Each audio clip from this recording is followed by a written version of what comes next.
This is a Geek Leader.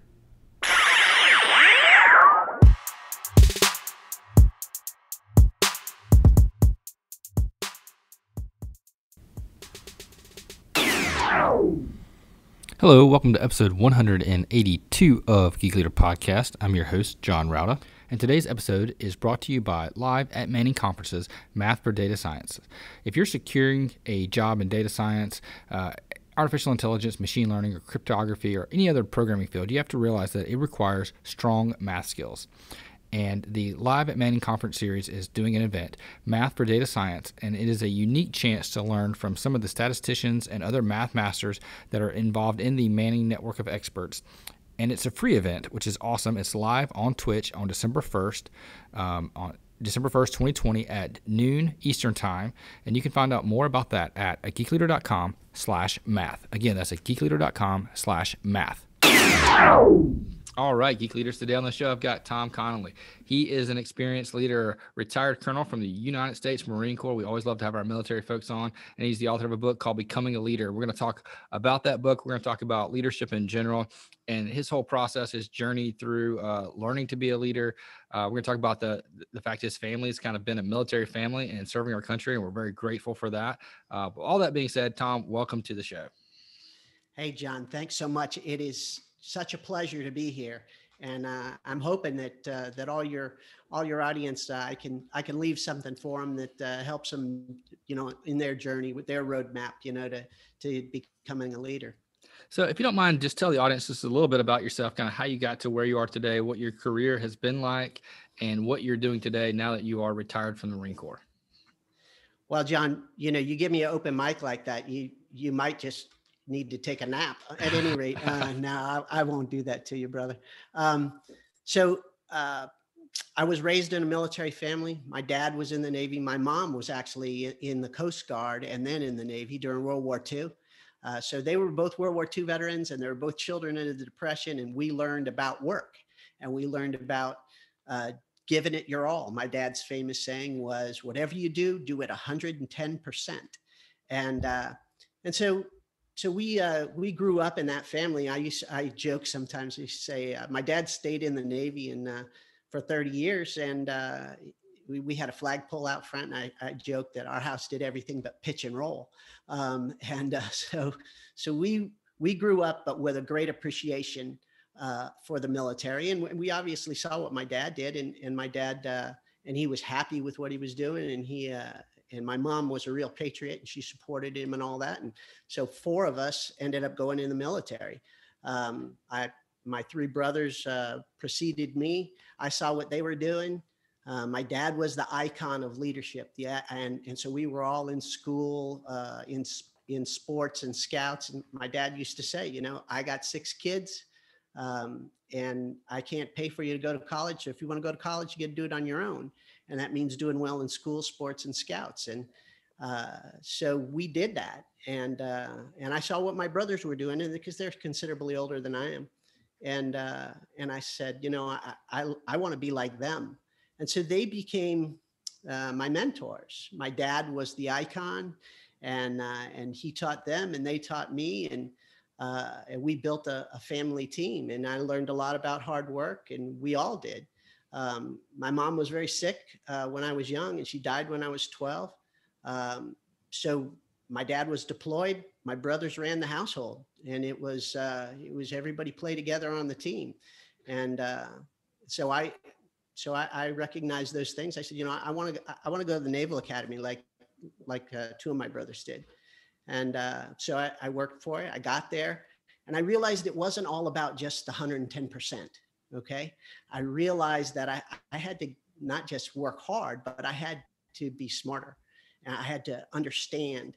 And so I recognized that this was a study, action, reflection, refinement cycle. And it's in fact the cycle that makes you a success in the military. If you do it fast enough so that you don't make big mistakes, then you become successful. And it's in fact what leaders have to do every day. So it's this, lifelong endeavor. So I got to be a Marine. When I graduated from the Naval Academy, I became an artillery officer. I went to artillery school. Had to use math. I was an engineer once upon a time. Now I can hardly spell it, right? But I went into the artillery, and I got to serve with all three divisions in the Marine Corps.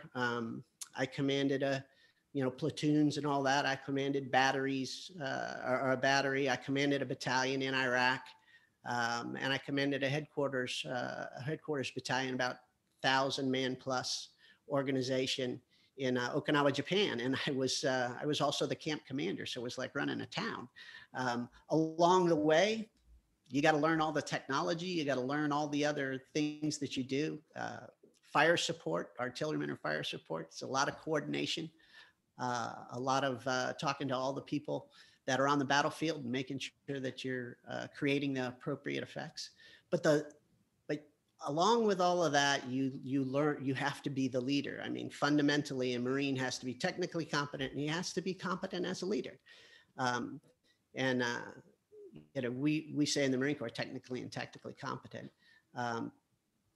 So you're learning all the time, and you're figuring out what it is you have to do. And at every level, you're learning something. And if you're not, then you're standing still, and you're hurting your organization.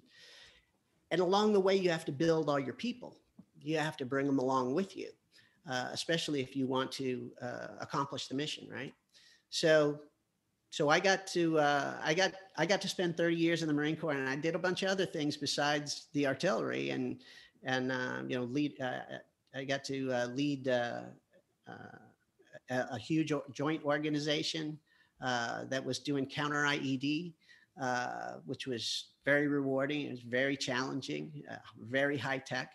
I was in recruiting. I did a whole bunch of things with strategic operations, and I retired running war games, running the big war games for the Marine Corps.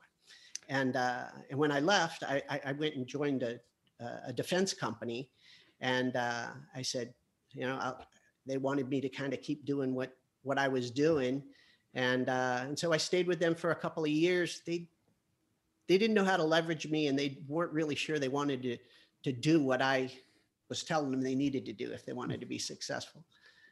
So I said, okay. And I went to a small company a friend of mine ran. It was great fun. I enjoyed it. But I've always found myself in a boardroom or somewhere where I was talking to people about their organization and the dynamics of their organization and what kind of people they needed to have in places to run different aspects of their organization. If you're putting together proposals for things, you're always creating organizations. We're going to do this kind of thing, and we're going to create this to do it. And so I started writing the book actually before I started the business, and because my daughter was at the Naval Academy. So I was writing, I started to write it. It was, of course, a long, slow slog because it was on my free time, right? And I said, but I want to do this.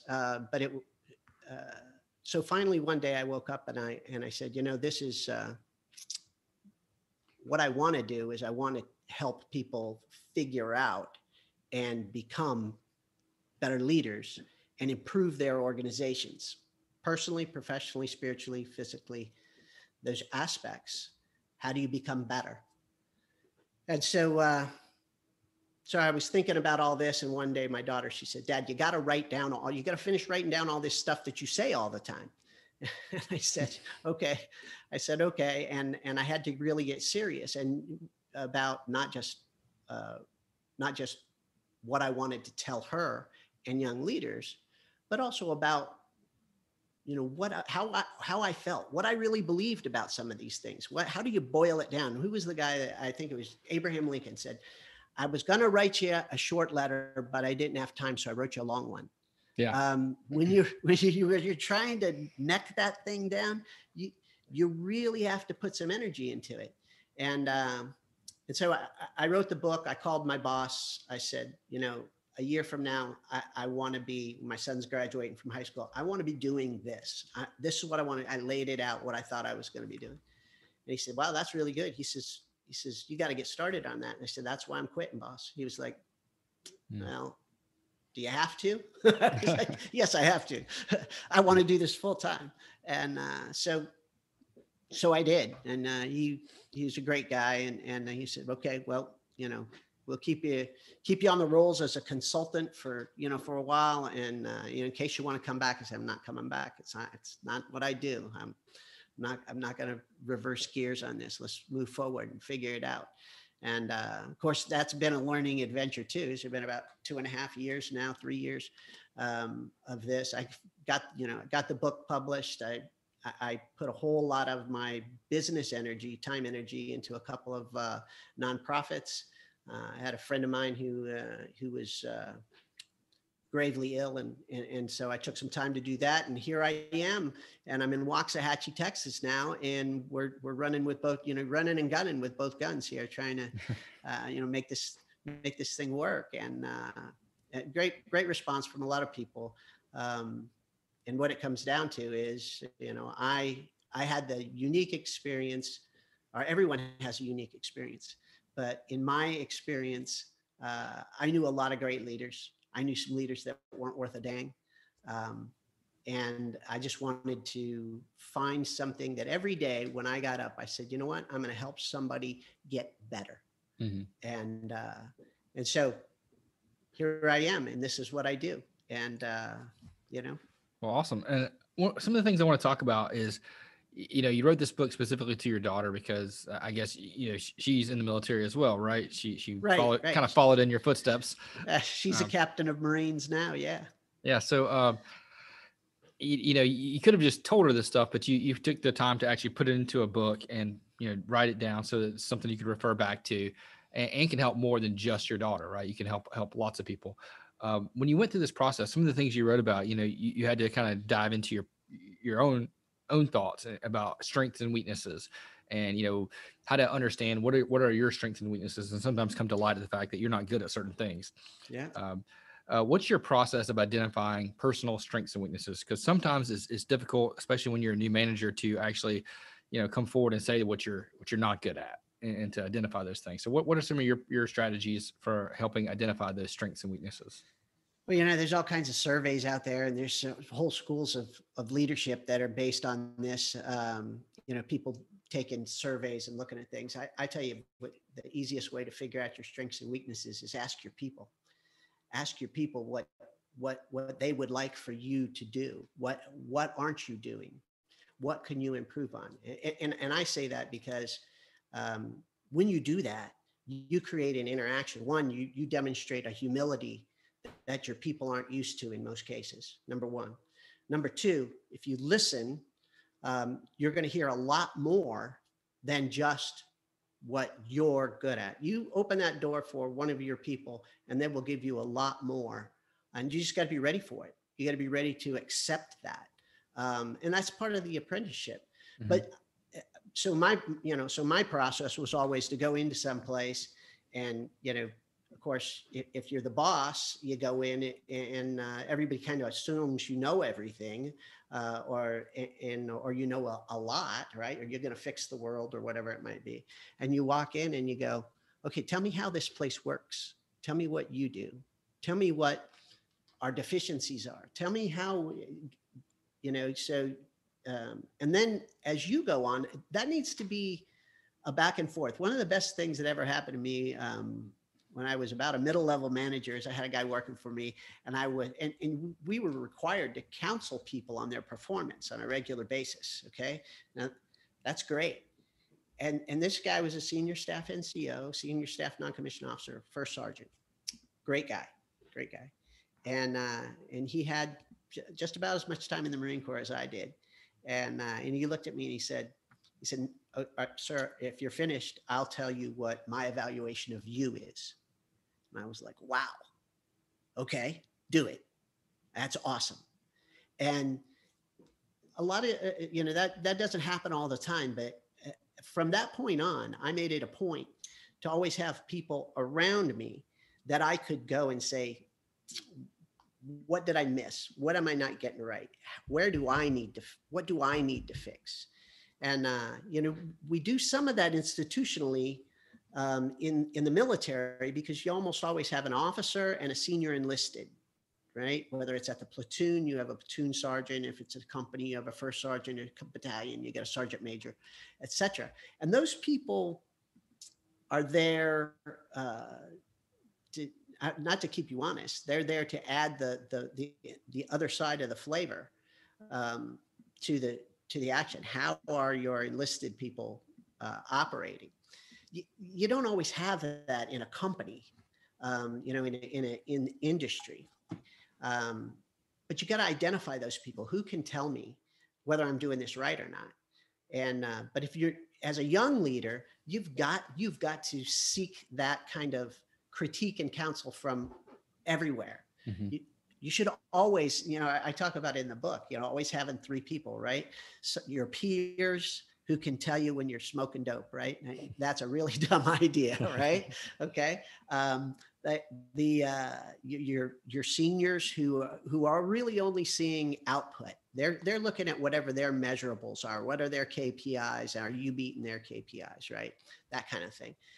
And then your subordinates, right? Your subordinates who are living whatever you create as the leader, right? And trust me, they have opinions, but you should always have at least a trusted individual at those three levels, because they're giving three different looks. And there's a whole, the whole 360-degree evaluation thing. There's a whole school of management based on this. There's a whole bunch of things that a whole methodology and process to that. But I would tell you, as a young leader, the easiest thing to do is seek that kind of input from every direction all the time, and then decide whether it has value and whether or not, and what you need to do about it. How do you apply it? If everybody tells you you're great all the time and you believe your own press, that's not good. Well, see, that's one of the things that I think a lot of young leaders are having problems with today. Is we see in the media, we see, our political leaders, we see our tech leaders and things that, most of my audience is going into tech or working into tech right now. And we look up, we see the tech leaders, we never see them talking about how they're trying to get better as leaders. They're just always right. They're always the correct ones. We don't see the other leaders that are asking people, how can I get better? What am I struggling with? How can you help me? How can you, improve my, we don't see that. We don't see the humility side of it that you talked about. And I think that's one of the things that's missing in, the media today. Of what we see is we don't see the how to be humble. Yeah. Well, that's because people mistake humility for, for fear or for, or for a lack of confidence. I would tell you it's exactly the opposite. It takes a confident person to look at somebody and go, okay, you got the right answer. Tell me about it. But when you live on sound bites and things, we could get into the whole, how the world works these days kind of thing. If don't mistake that everybody who's elected to an office and everybody, who is at the highest of an organization, they're not necessarily leaders. There's lots of reasons why people get there. Just the level of authority doesn't make you a leader. A leader is somebody who is convicted, who is committed to the idea, right, that he's going to take actions that cause his people to transcend to something greater than themselves. Mm-hmm. He's going to raise everybody up around him. That's what a leader does. This is the hard part, because in the tech world or whatever world, in the military world, you always have that technical competence piece, right? But you also have this other side that's leadership, and leadership in and of itself is a vocation. It requires endeavor and learning. You could be the smartest guy in the world, and I heard you say this in your tech talk, I'm pretty sure, your TED talk, that you get promoted because you're really technically competent, right? Mm-hmm. You don't necessarily get promoted because you handle people well, right? Because you build good organizations. When in the military, I won't say we always do that backwards, but sometimes you end up in a position where okay, when I went to, to be the chief of staff at the Joint IED Defeat Organization, I didn't know anything about the technologies, et cetera. I knew that my guys and I were getting blown up by IEDs in Iraq. And I thought, this is a righteous mission. But I had to learn a whole bunch of things. Fortunately, the first and third law of thermodynamics, I still remembered, and, a couple other things, some basic physics. And I had a lot of PhDs standing at whiteboards going, all right, let's run this down. And I just said, slow down. I'm smart enough. I just need you to connect it logically. Tell me why this works. Tell me why this is a good plan. And sometimes that's what you got to do. You got to be humble enough to ask that question. I could have just pretended I knew and I understand, but then I wouldn't have been doing my due diligence in the other side of the work. But those people then respected me for understanding that they had the knowledge and I needed to understand the knowledge that they had. I didn't need to replicate it. I wasn't going to take a test on it, but I needed to know that, what we were doing. So, as a leader, you have to always work on both sides of that. I mean, when I took over a headquarters battalion in Okinawa, I had a communications company as one of my subordinate units, and they were doing all kinds of things with, computers and all kinds of digital communications and all kinds of things that I had never seen before. But I had a great communications company commander, and he had some great experts underneath him. And it's like, so tell me what's going on. Tell me how we connect this. Tell me how this is advantageous to us. Tell me how we move this ball forward. Tell me what the problem is that we have to fix.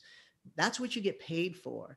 And as a leader is to solve problems by and large, right? You solve problems, but it's also to grow your people. Mm-hmm. Your people will never grow. They'll never grow if you don't allow them to be challenged. And Absolutely. if you don't help them to move forward, work yourself out of a job, right?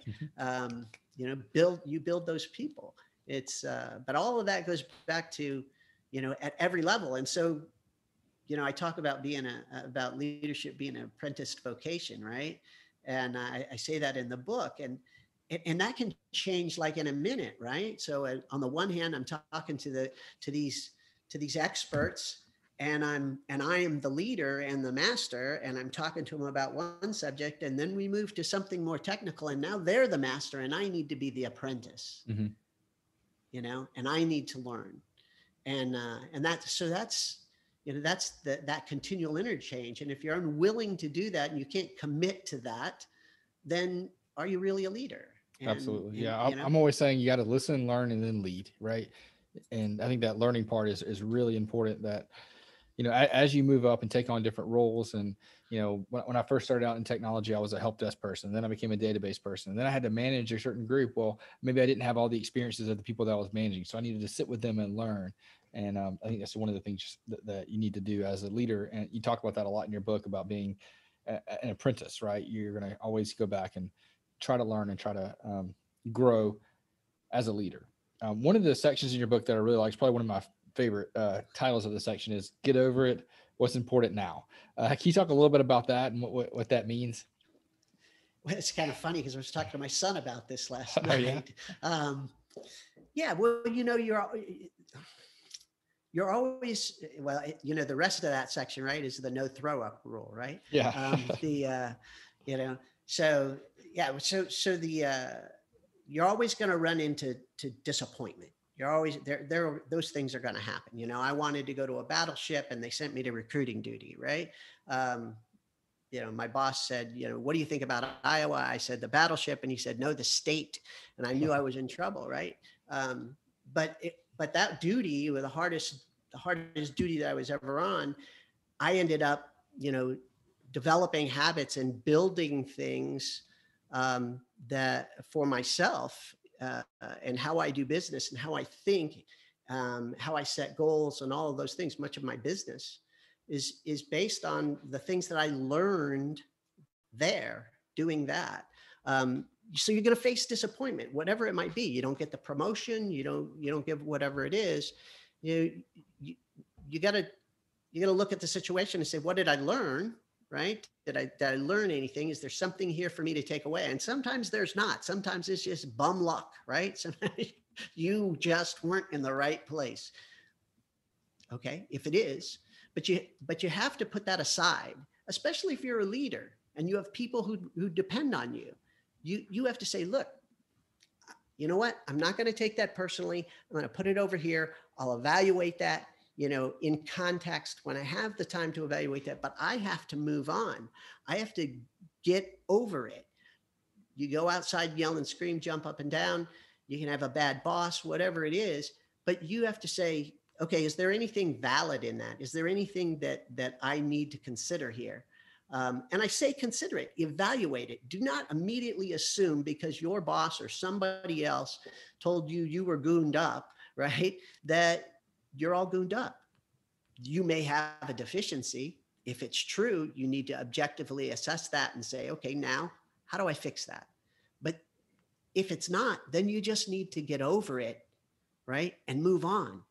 Because sometimes the day is just about the next step, right? Mm-hmm. I just got to keep taking next steps. And so, and if you do get the job that, if somebody does offer you a job and you really, and you really think, hey, that's just mediocre. Yeah, you really think about it because maybe you need to take that one because the next one might be the one that makes you throw up. Yeah, or maybe you need to learn from that one. Maybe there's something in that you got to get. There is always something to learn, always, in every situation, big, small, whatever it is, don't spend all day writing a philosophy paper on everything, but, what is it? I need to take care of it and move on and do it faster, not slower. Because the more you hang around, look like Eeyore, the more you're going to become Eeyore, right? Mm-hmm. Does everybody remember Eeyore? Oh, yeah. I'm not sure that, yeah. I think so. If you walk around like you got a gray cloud over your head, then you're going to start acting that way. Mm-hmm. And if you start acting that way, it'll affect your people and it'll affect everything that you do. So you also talk about owning the mission. What do you mean by owning the mission? And how does that relate to, a middle manager in technology? Like what can I get out of owning a mission?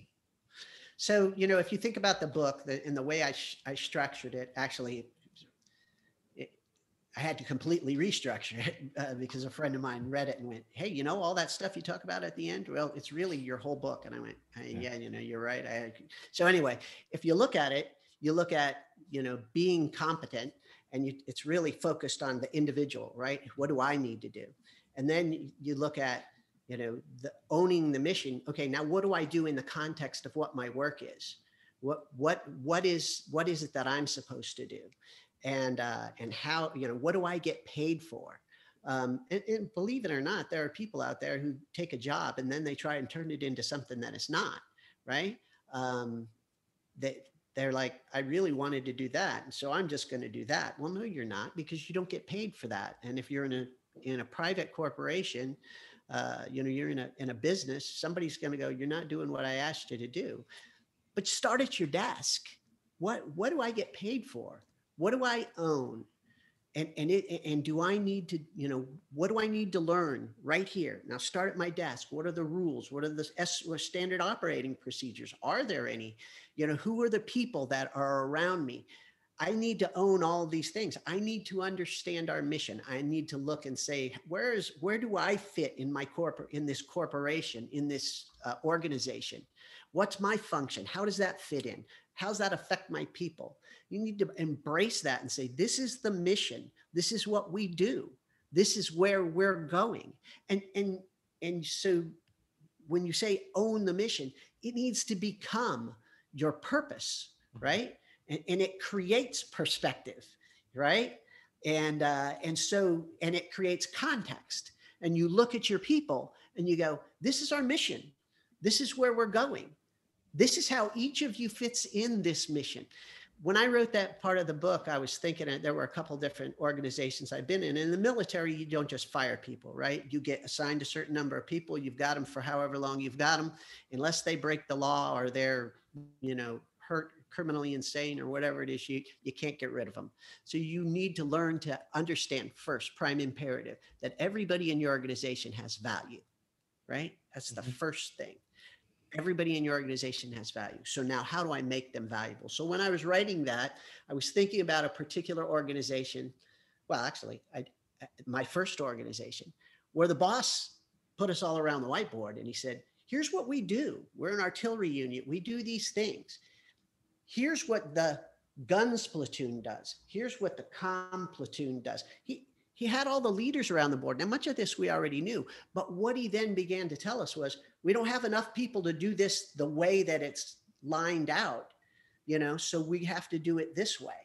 And we don't have enough people to do this the way that it's, the manpower tables would tell us we have to do. So we have to do these things. And you're the shortstop, and you're the third baseman. I love baseball metaphors. I'm sorry. I was a baseball player for many, many years, and your best fielder on the whole field is always your shortstop, right? And the best, and the best thinker on the field is always your catcher, and your best arm on the field is always your center fielder. And so, who are these people and how do they play? You're going to be my center fielder, because I know the long ball. I know the long throw you can make to home plate, right? You're my shortstop. I'm going to move you back and forth and have you do X, Y, and Z, and you're going to overlap in this area. But those organizational dynamics, you own the mission. When you own the mission, then you can embrace not just what's at my desk, but how we interact, how we connect. Then you can give context to your people and say, look, don't just work on that. You might want to think about talking to Joe over across the way, who works in this other section or is doing this other thing. And he has some experience with that, because you, in learning to own the mission, in grasping the mission, went out and got greater context and understood and talked to more people. And found the experts in something. And when you do that, then you can provide that context for your people. You can also provide them a source. You provide them a source of success, a place to go to reach back to get additional knowledge, additional information, additional expertise. And so when you own the mission, you're bringing that all back into your people, back into yourself, and you're providing that context. It's real easy to say, there's the objective, go get it. Mm-hmm. Okay. But there's a whole lot of things that got to be done to get to the objective. Right. Right. And so what are those things? How does my organization support that? It's easy in the artillery, you can't just roll the guns out and just pull the lanyard and the bullet goes downrange. There's guys that are computing data. There's guys that are talking to the observer on the hill. There's people out in front of you that have to know it's coming, and where not to be, and where you're going to be, where your rounds are going to go. You have to coordinate with all of these people. You need to understand that just as well, in the same kind of way, in any organization, internally and externally. How do I make the mission happen? And as a leader, you then provide that context to your people. So that kind of helps me segue into the next topic that I want to talk about is accountability. You talk about how accountability is king. And that's when I look at new leaders and leaders that I've mentored before, one of the biggest struggles they have is holding people accountable and even holding themselves accountable or having someone hold them accountable. What are some tips that you have? Like when I think about military and, being someone who's not been in the military, I think, well, you can make someone do push-ups, you can make them do, make their life a little miserable. Right. But how can I, a tech leader, hold someone accountable? Well, accountability comes in 1,000 flavors, right? I get up every morning and I go for a run, because if I don't, my dog looks at me and goes, why, why, how come we're not going? Yeah. But, and that's a small thing. But or your wife holds you accountable, because she says, did you pick up the toilet paper when you went to the, no. People hold you accountable 1,000 different ways. And in the military, there's punishment and then there's accountability. Okay. People don't have to be punished to be held accountable. probably the most effective accountability is the accountability of peers. When everybody knows the mission, when everybody knows the context of the mission, when everybody knows what everybody's role is in the mission, then the young Marines or the people working on the project, they'll hold each other accountable just by their mere presence. Just going, okay, we're ready for this part. Where's it at? What do we have? What are we doing next? So I think the ultimate form of accountability is just to ask the question, how are we doing with that? How are we doing with that? Where are we at with that? And then the next question becomes, do you need help with it? Is there something else? And maybe you got to go to the next level, which is what's keeping you from getting there? Yeah. And if you've established those relationships with your people in your organization, then that's easy. Right. But you got to be willing to accept it. Listen, I think that leaders sometimes don't ask those questions because they're afraid they're going to hear something they don't really want to deal with. Yep. Yeah. Right? I know for me, one of the questions that I always ask is, what's your plan for? Yeah. Like, what's your plan for? If I see that something didn't get done, instead of asking about like, why didn't this get done or being negative about it, I just ask them, what's your plan for? And that kind of puts it in a positive frame. Like, I know you're planning on this. So what is it? Just help me see it. Yeah, well, I think that's exactly that's a preferred approach, always the preferred approach. Do we have situations where you got to do something else? Oh yeah, there are situations. There are times when you have to take somebody aside and you've got to say, listen, we've had all those conversations and you're still not performing. How do we change this? But this is official counseling or whatever it is. Mm-hmm. And, or this, understand this is a warning and you don't want to have to go down that road. That makes life tough for everybody, but you have to go down that road if you're in that situation. Yep.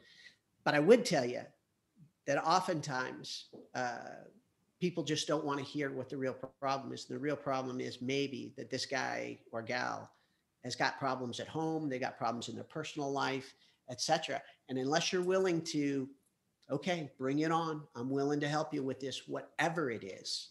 Until you're willing to do that, they're never going to tell you, and they'll walk away and they'll take the hit, and you maybe even lose them as an employee because you weren't willing to let them really tell you what the problem is. Yeah, I think that's one of those things that you've got to build those relationships. You talk about relationships in your book, but you've got to build those relationships over time so that, when that tough love, has to happen, you've got to be there for it. Yeah. And always with a sense of humor is good too. I mean, my wife tells me, don't be a comic. It's not your day job, but at the same time, Marines have an odd sense of humor. I mean, you develop it, over time, but you look at somebody and go, what happened with that, and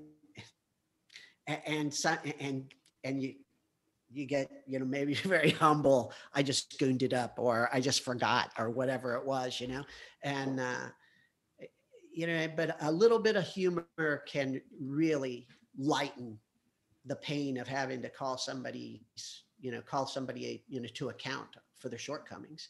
And it won't make it less important, but it will, but it will surely make it easier for them to bear, and then, but having a sense of humor, well, I'm just telling you, when things look dark, a sense of humor, is a pretty good thing to have. So. Yeah, agreed 100%. Well, I've learned a lot talking to you, and really enjoyed your book. If you could tell people how they can connect with you, how they can pick up a copy of the book and find out more about the things that you're doing. Okay. Well, they can connect with me through my website, ConnallyConsulting.com, and that's CONNALLY.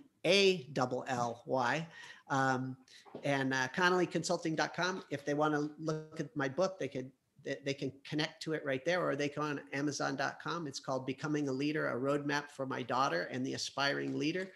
And if they want to find out, I got 14 videos up on my wall that or on my website that short clippets that help them to understand what the book is about and some of those topics that we talked about today, and we're connecting with that all the time. Or they can go to Facebook and 24/7 Leadership, and so those are the primary means to connect. Everything goes to the website, so you can go there. Just remember one thing, right? All right. I'll link all that up in the show notes too at geekleader.com. You can find a link to the book on our books from our guest section as well. And Tom, again, thank you so much for being on the show, and thank you for your service to our country. John, thanks so much for having me, and to all your your guests and all of your listeners. Give it 110%. Nothing says success like faith and heavy deadlifts. So there you go. Thanks so much. Hope you guys enjoyed that interview, and if so, please share it with a friend. Don't forget to leave a rating and review in Apple Podcast, and share the episode on social media. And also, don't forget about our sponsor, the Manning's Math for Data Science Conference. It's a free event on December 1st, and you can find out more about that at geekleader.com/math.